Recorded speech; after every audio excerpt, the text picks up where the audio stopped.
Assalamualaikum. Welcome back to Daily Dishes. ഇന്ന് ഞാൻ നല്ലൊരു പായസമാണ് തയ്യാറാക്കുന്നത്. നല്ലൊരു അവൽ പായസം.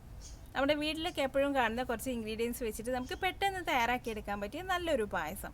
അപ്പോൾ നമുക്കിത് എങ്ങനെയാണ് തയ്യാറാക്കി എടുക്കുന്നത് നോക്കാം.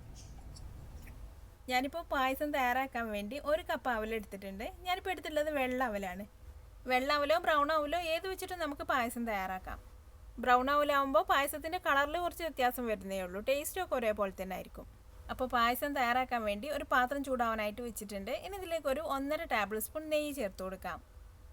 നെയ്യ് നന്നായിട്ടൊന്ന് ചൂടായി വന്നാൽ ആദ്യം നമുക്ക് പായസത്തിലേക്ക് വേണ്ട കാഷ്യൂനട്ടും കിസ്മിസും ഒന്ന് വറുത്തെടുക്കാം. ഞാനിപ്പോൾ ഇതിലേക്ക് കുറച്ച് കാഷ്യൂനട്ട് ചേർത്ത് കൊടുത്തിട്ടുണ്ട്. ഇനി കുറച്ച് കിസ്മിസും കൂടെ ചേർത്ത് കൊടുക്കാം. ഇനി ഇതൊന്ന് വറുത്തെടുക്കാം. കാഷ്യൂനട്ടൊക്കെ ചെറുതായിട്ടൊന്ന് കളറ് മാറി വരും. പിന്നെ കിസ്മിസൊക്കെ ഒന്ന് പൊങ്ങി വരും. ഇപ്പോൾ ഈ കാഷ്യൂനട്ടും കിസ്മിസൊക്കെ നന്നായിട്ട് ഫ്രൈ ആയിട്ടുണ്ട്. ഇനി നമുക്കിത് ഈ പാത്രത്തിൽ നിന്നും മാറ്റി വെക്കാം.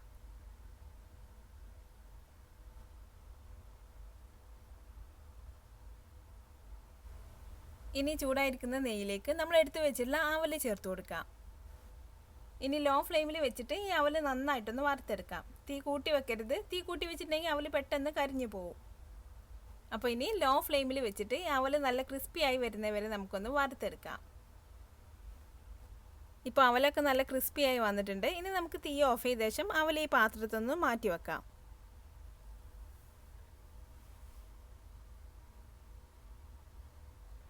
ഇനി ഈ പാത്രം വീണ്ടും ചൂടാക്കി എടുത്ത ശേഷം ഇതിലേക്ക് ഒരു 3 കപ്പ് പാൽ ചേർത്ത് കൊടുക്കാം. ഞാനിപ്പോൾ എടുത്തുള്ളത് പശുവും പാലാണ്. അതല്ലെങ്കിൽ നമുക്ക് തേങ്ങാപ്പാലിലും ഇതുപോലെ പായസം തയ്യാറാക്കാം. തേങ്ങാപ്പാലാണ് എടുക്കുന്നതെങ്കിൽ 2ാം പാലാണ് നമ്മളിപ്പോൾ എടുക്കേണ്ടത്. 2ാം പാലിൽ നമ്മൾ പായസം എല്ലാം റെഡിയാക്കി എടുത്തിട്ട് ലാസ്റ്റ് നല്ല കട്ടിയുള്ള 1ാം പാലും കൂടെ ചേർത്ത് കൊടുത്തിട്ട് നന്നായിട്ടൊന്ന് ചൂടായി വന്നാൽ തീ ഓഫ് ചെയ്യണം. അപ്പോൾ ഈ പാലിലേക്ക് ഇനി ഞാനൊരു 1/4 കപ്പ് കണ്ടൻസ്ഡ് മിൽക്കും കൂടെ ചേർത്ത് കൊടുക്കുന്നുണ്ട്. കണ്ടൻസ്ഡ് മിൽക്ക് ചേർത്ത് കൊടുക്കുന്നത് നിർബന്ധമൊന്നുമില്ല കേട്ടോ. ചേർത്ത് കൊടുത്തിട്ടുണ്ടെങ്കിൽ കുറച്ചും കൂടെ ടേസ്റ്റ് കൂടും. ഇനി ഒരു 3 ഏലക്ക പൊടിച്ചതും കൂടെ ചേർത്ത് കൊടുക്കാം. ഒരു 1/2 ടീസ്പൂൺ ഏലക്കാപ്പൊടി. ഇനി നമുക്ക് ഈ പാല് നന്നായിട്ടൊന്ന് തിളപ്പിച്ചെടുക്കാം. നന്നായിട്ടൊന്ന് തിളച്ച് വന്ന ശേഷം പിന്നെ ഒരു 5 മിനിറ്റും കൂടെ വെച്ച് കൊടുത്തിട്ട് ഈ പാല് ചെറുതായിട്ടൊന്ന് വറ്റിച്ചെടുക്കാം. ഞാനിപ്പോൾ ഈ പാല് വെച്ചിട്ട് 10 മിനിറ്റ് ആയിട്ടുണ്ട്. അധികം കുറുകിയിട്ടൊന്നുമില്ല കേട്ടോ. എന്നാലും ചെറുതായിട്ടൊന്ന് വറ്റി വന്നിട്ടുണ്ടാവും. ഇനി ഇതിലേക്ക് നമ്മൾ വറുത്ത് വെച്ചിട്ടുള്ള അവൽ ചേർത്ത് കൊടുക്കാം. ഇനി അവലൊക്കെ ഒന്ന് വെന്ത് പാലൊക്കെ അതിലേക്കൊന്ന് പിടിക്കാനായിട്ട് ഒരു 5 മിനിറ്റ് നമുക്ക് വെച്ച് കൊടുക്കാം. അപ്പോൾ ഈ അവലൊക്കെ ഒന്ന് വെന്ത് വരുന്ന സമയം കൊണ്ട് നമുക്കിതിലേക്ക് വേണ്ട ശർക്കര പാനി തയ്യാറാക്കാം. അപ്പോൾ ശർക്കര പാനി തയ്യാറാക്കാൻ വേണ്ടി ഞാൻ 2 കഷ്ണം ശർക്കര എടുത്തിട്ടുണ്ട്. ശർക്കര പെട്ടെന്നൊന്ന് അലിഞ്ഞ് കിട്ടാൻ വേണ്ടി ഇതൊന്ന് പൊട്ടിച്ചെടുക്കാം. ഇപ്പോൾ ശർക്കരയൊക്കെ ഒന്ന് പൊട്ടിച്ചെടുത്തിട്ടുണ്ട്. ഇതിപ്പോൾ ഒരു 1/2 കപ്പോളം ശർക്കര ഉണ്ട്. ഇനി ഇതൊരു പാനിലേക്ക് ഇട്ട് കൊടുക്കാം. ഇനി ഇതിലേക്ക് 1/2 കപ്പ് വെള്ളം കൂടെ ചേർത്ത് കൊടുത്തിട്ട് നമുക്ക് ശർക്കര പാനി തയ്യാറാക്കിയെടുക്കാം. ഇപ്പോൾ ശർക്കരയൊക്കെ നന്നായിട്ട് അലിഞ്ഞ് ശർക്കര പാനി റെഡി ആയിട്ടുണ്ട്.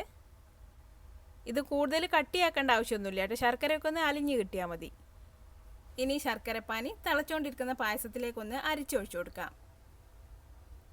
ആദ്യം തന്നെ മുഴുവനായിട്ട് ചേർക്കണ്ട കേട്ടോ. കുറച്ച് ചേർത്തൊന്ന് മിക്സ് ചെയ്ത് നോക്കിയിട്ട് പിന്നെ നമ്മുടെ മധുരത്തിനനുസരിച്ച് ചേർത്ത് കൊടുത്താൽ മതി. ഞാനിപ്പോൾ ഇതിൻ്റെ ഒരു 1/4 ഭാഗത്തോളം ചേർത്ത് കൊടുത്തിട്ടുണ്ട്.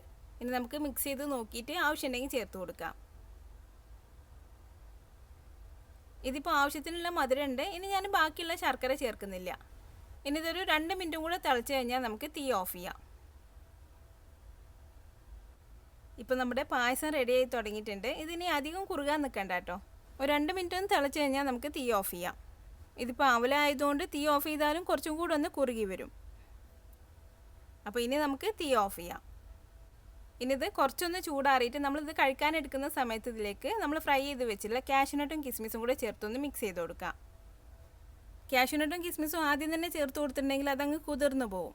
അപ്പോൾ നമ്മളിത് കഴിക്കാനെടുക്കുന്ന സമയത്ത് മാത്രം കാഷ്യൂനട്ടും കിസ്മിസും ചേർത്ത് കൊടുത്താൽ മതി. എന്നാലും നമ്മളിത് കഴിക്കുന്ന സമയത്ത് നല്ല ക്രിസ്പി ആയിട്ട് തന്നെ കിടക്കുള്ളൂ.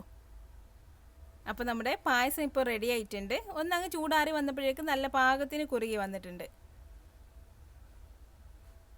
പായസം ഞാനിപ്പോൾ ഒരു ഗ്ലാസ്സിലേക്ക് ഒഴിച്ച് വെച്ചിട്ടുണ്ട്. നല്ല ടേസ്റ്റാണ് കേട്ടോ കഴിക്കാൻ. അപ്പോൾ നിങ്ങൾ ഈ അവൽ പായസം ഒന്ന് തയ്യാറാക്കി നോക്കിയിട്ട് അഭിപ്രായം എന്നെ കമൻറ്റിലൂടെ അറിയിക്കാൻ മറക്കരുത്. നിങ്ങൾക്ക് എൻ്റെ വീഡിയോ ഇഷ്ടമായാൽ ലൈക്ക് ചെയ്യാനും ഷെയർ ചെയ്യാനും കമൻറ്റ് ചെയ്യാനൊന്നും മറക്കരുത്. പിന്നെ അതുപോലെ നല്ല ഈസി ആയിട്ടുള്ള നല്ല ടേസ്റ്റി ആയിട്ടുള്ള റെസിപ്പികൾക്കായി ഈ ചാനലൊന്ന് സബ്സ്ക്രൈബ് ചെയ്തേക്കണേ. അപ്പോൾ അടുത്ത നല്ലൊരു റെസിപ്പി ആയിട്ട് വീണ്ടും കാണാം. Thanks for watching this video.